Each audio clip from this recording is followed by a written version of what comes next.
साल 2013 में सिंगापुर में 8 लेन की एक सड़क बनाने के लिए बुकित ब्राउन कब्रिस्तान के 3,400 से अधिक कब्रों को खोदा गया।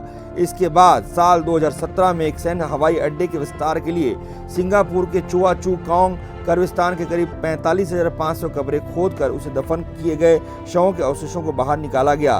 ग्रीस एथेंस में कब्र 3 साल के लिए किराए पर मिलती है, जिसके बाद उसमें से अवशेषों को निकालकर या तो खत्म कर दिया जाता है या फिर कलश में भरकर खास जगह पर रख दिया जाता है। इसका खर्च परिजनों को उठाना पड़ता है। हांगकांग समेत दुनिया में कई शहर ऐसे हैं जहां मृतकों की राख तक रखने की जगह नहीं है। अभी भी हांगकांग में 20,000 लोगों को कलश खास इमारत में जगह पाने के इंतजार में है। पूरे दुनिया भर में अंतिम संस्कार की जो रस्म है उसको किस तरीके से निभाया जाए, क्योंकि धीरे धीरे जनसंख्या बढ़ रही है, मरने वालों की संख्या बढ़ रही है, तो जगह की भी कमी हो रही है, जिसके चलते पूरे विश्व में इसमें चर्चा हो रही है।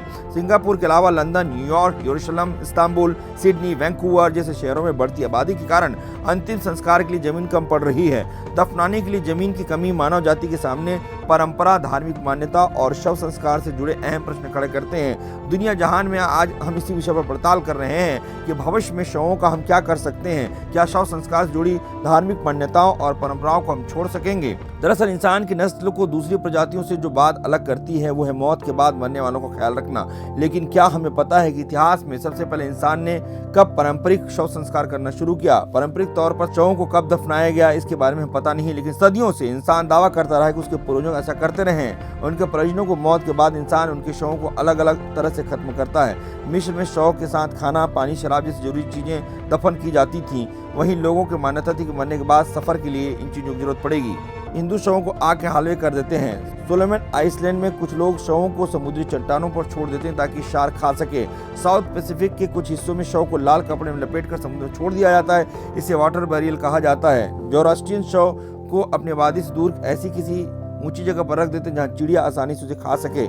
इसे स्काई बैरियल कहते हैं। जब तक इंसान है तब तक शव नष्ट करने की समस्या बनी रहेगी, लेकिन बदलते वक्त और ज़रूरतों के साथ लोग अपनी परंपराओं और मान्यताओं को चुनौती दे रहे हैं। इस समस्या का समाधान खोजने की कोशिश कर रहे हैं, क्योंकि जिस हिसाब से जनसंख्या बढ़ रही है तो ये बड़ा सवाल है कि आखिर शवों को कहाँ दफनाया जाए।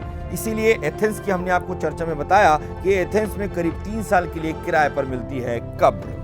अगर आपको हमारा वीडियो अच्छा लगा फेसबुक पेज पर लाइक करें और यूट्यूब पर सब्सक्राइब करें।